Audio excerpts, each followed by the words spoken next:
All right, today we're going to dive into two absolute powerhouse literary theories that pretty much changed the game for how we read. Now, there are really different ways of looking at a book, but they share this one surprisingly radical starting point. Let's get right into it. So let's kick things off with a simple idea, one that's actually, well, pretty radical when you think about it.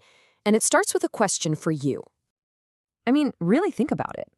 When you want to get to the heart of a story, what's your first move? You probably do what most of us do, right? You might Google the author's biography, look up the history of the time it was written in. You're trying to figure out what the author was thinking. That's totally standard. For a very long time, that was the way you did literary analysis. Okay, but what if you decided that the author's life, the politics of the era, and maybe even your own personal feelings about the book were just completely irrelevant? It sounds a little crazy, doesn't it?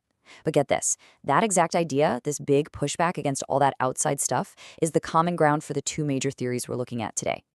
That's right. Both of these schools of thought were built on one simple rule. If you want to understand a piece of literature, you look at the words on the page, the text, and only the text. But from that shared starting point, they just shoot off in completely different directions. Think of them like two cousins who have the same grandparents but couldn't be more different. So let's meet the first cousin. New criticism. I want you to picture the new critic as kind of like the American cousin. He's a detective, convinced that every text has a single, perfect, unified meaning just waiting to be cracked. So where did these guys come from? They popped up in the US and the UK in the early 20th century, with big names like T.S. Eliot leading the charge. Their core belief was that a poem or a novel is like a perfectly sealed object. And the goal for our detective is to find that one true interpretation that makes every single piece click perfectly into place. So how does our detective solve the case? Well, they hunt for clues. For a new critic, things like paradox or irony or moments of tension, they aren't just fancy decorations. No way. They are the essential puzzle pieces that, when you put them all together, reveal the text's deep, singular theme. And the number one tool in their detective kit? It's something called close reading. This is like pulling out a magnifying glass and going over the crime scene. You're examining every single word, every comma, every line break, all to see how each tiny little detail contributes to that one big unified meaning you're chasing. So, the process is pretty clear, right? Step 1, you isolate the text from everything else. The author, history, all of it, gone. Step 2, you hunt for all the tensions and contradictions inside it. And finally, Step 3, you show how all those seemingly conflicting parts actually come together to create one brilliant, unifying theme. Case closed. Okay, now let's meet our other cousin, the Russian formalist. If the new critic is a detective hunting for meaning, the formalist is way more like a mechanic or an engineer. They're fascinated by how the literary machine is actually built. These folks came out of Russia a little bit earlier, with thinkers like Viktor Shklovsky, and they were not looking for a single meaning. They honestly didn't care what a text meant. They cared about how it was made. They wanted to turn literary study into a science, to figure out the specific devices and techniques that make a text feel literary in the first place. I love this analogy. A formalist literally pops the hood on a novel to see how the engine works. They're looking at all the parts, the difference between the raw story, the what happened, which they called the fabula, and the specific way the author actually tells you that story, the sujet. It's all about construction, technique, and the nuts and bolts. And their big idea, their absolute secret sauce, is a concept called defamiliarization. This is the magic trick of all literature. It's the art of taking something totally ordinary, something you see every day, and describing it in a way that forces you to see it like it's the very first time. For the formalists, this was the whole point of art, to jolt us out of our boring, automatic way of seeing the world. All right, we've met our two cousins, we've got the detective and the mechanic. Now it's time for the main event. Let's put them side by side and see exactly where they agree, and more importantly, where they don't. And this right here, this is the fundamental difference in how they see the world. For the new critic, a text is like a plant. It's an organic, living thing where every leaf and root works together naturally. But for the formalist, a text is a machine, a constructed system where every gear and lever has a specific technical function you can analyze. So let's just break it down. The new critic, their focus is on the meaning inside the text. Their method is close reading, and their big idea is finding that perfect unity. The formalist, totally different. Their focus is on form and structure. Their method is scientific analysis, and their key idea is defamiliarization. It really comes down to this. One is an interpreter of meaning, while the other is an analyst of the machine. So, after all that, what does this actually mean for us, for you and me? Let's bring these big, brainy ideas back to your own bookshelf. Here's the most important takeaway. The new critic is basically on a spiritual quest, right? They're trying to find the unified soul of a piece of art. The Russian formalist, on the other hand, is a scientist. They're carefully studying the skeleton to figure out how the whole thing stands up. See? Both are looking only at the body, but they're asking completely different questions about it. This single question is what drove the formalists. They weren't satisfied just saying, oh, that's a good book. They wanted to know what are the specific, measurable qualities that separate a great poem from a grocery list or a classic novel from a boring newspaper article. It's a question that still shapes how we think about literature to this very day. So, I'm going to leave you with this thought. The next time you pick up a book, which hat are you going to wear? Are you going to be the detective, hunting for that single, perfect, hidden meaning? Or are you going to be the mechanic, pop in the hood to admire how all the pieces work together so beautifully? You know, maybe the best kind of reading comes from knowing how to be a little bit of both. All right, today we're going to try and demystify one of the most provocative thinkers of the 20th century, Michel Foucault. His work asks some really deep and, let's be honest, pretty uncomfortable questions about the world we live in, and maybe even about who we think we are. So let's dive in and try to unravel some of his biggest ideas together. So let me start by asking you a question. When you hear the word power, what's the first thing that pops into your head?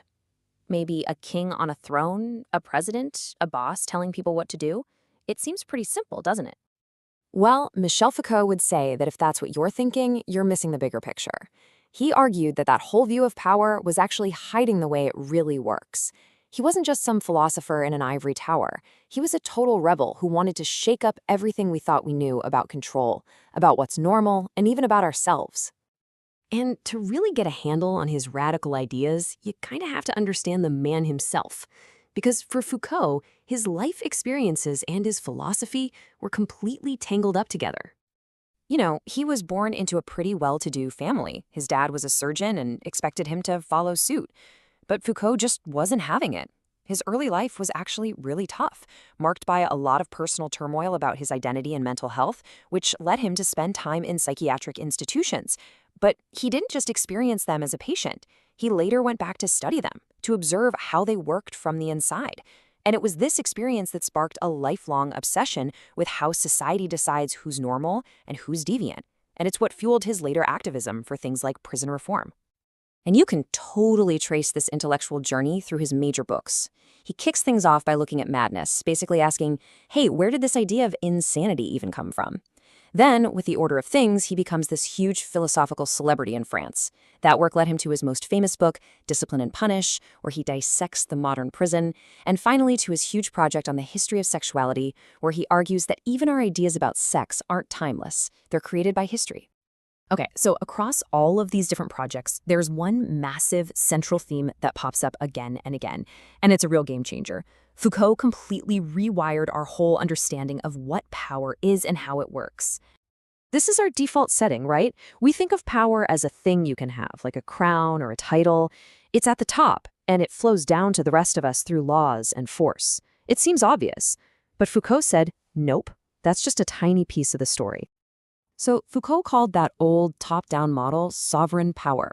Think of a king who can chop off your head. It's dramatic, it's repressive, it's all about taking life or wealth. But he said that starting a few hundred years ago, a new kind of power started to take over, something he called disciplinary power. This power isn't a pyramid, it's more like a web. It's not held by one person, it's exercised by everyone, through our relationships. It doesn't just punish you, it trains you. It observes you, it corrects you. Its goal isn't to take life, but to manage it.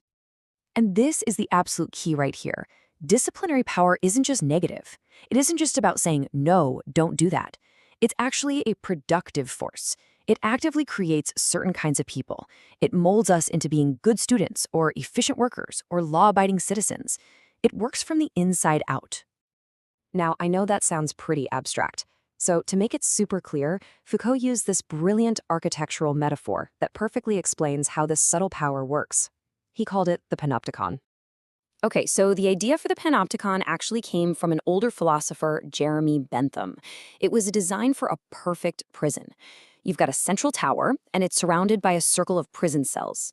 From the tower, a guard can see into every cell, but, and this is the genius part, the prisoners in the cells can't see into the tower, so they never know for sure if someone is watching them at any given moment. What happens? They have to behave as if they are always being watched. They start to police themselves. Foucault's own words just nail it. The person who knows they might be watched starts to take on the job of the guard. You become your own overseer. The power isn't coming from the outside anymore. You've internalized it. That is the terrifying brilliance of this whole system. So, this isn't just a thought experiment about old-timey prisons, is it? Because the panopticon is basically a blueprint for a lot of modern life. Does it, sound a little familiar? I mean, think about it. CCTV cameras everywhere you go. The modern open-plan office, designed so you're always visible. How about social media? We carefully craft a perfect version of our lives because we know an invisible audience is always watching, always ready to judge with a like or a comment. Standardized tests in schools that rank and sort us, credit scores that watch our every financial move. These are all modern-day panopticons. They're all systems that make us police ourselves. But Foucault didn't stop there. He zoomed the idea out even further, from how individual people are disciplined to how entire populations are managed and controlled. And this is where his ideas get incredibly relevant for our world today. He coined a term for this, biopower, and it's pretty much what it sounds like, power over life, over biology. It's a form of power that doesn't care about you as an individual so much as it cares about the population as a whole. It wants to manage birth rates, death rates, health, and productivity through things like statistics and public health initiatives. And we see this everywhere. When the government runs a public health campaign about smoking, that's biopower trying to make the population healthier. When economists talk about the ideal retirement age to keep the workforce productive, that's biopower. Even the way the legal system uses statistics to profile people, it's all part of this large-scale project of managing the life of the entire group. So here's the final crucial piece of the puzzle. How does this all work? Well, for Foucault, the answer is through knowledge. He argued that power and knowledge are basically two sides of the same coin. You can't have one without the other. Think about it. Fields like psychiatry or criminology don't just discover what insanity or criminality is. They actively create those categories. And once those categories exist, they justify new ways to control people. Knowledge is never neutral. It's always a form of power. Now, I know this can all sound incredibly pessimistic. It can feel like we're all just trapped in this invisible prison. But Foucault also saw a weird kind of hope in it. If we're all being managed by these systems of power, it means we all have something in common. It creates a shared ground for understanding what's happening to us. Look, Foucault doesn't offer any easy answers. What he does is give us a new set of tools to ask better questions, to be a little more suspicious of the truths we're told are obvious. And he famously said that wherever there is power, there is resistance. So the real question he leaves us with is this. Now that you can see the web, how do you move within it? How are you navigating the systems of power in your own life? Where do you choose to conform, and where do you find your own ways to push back?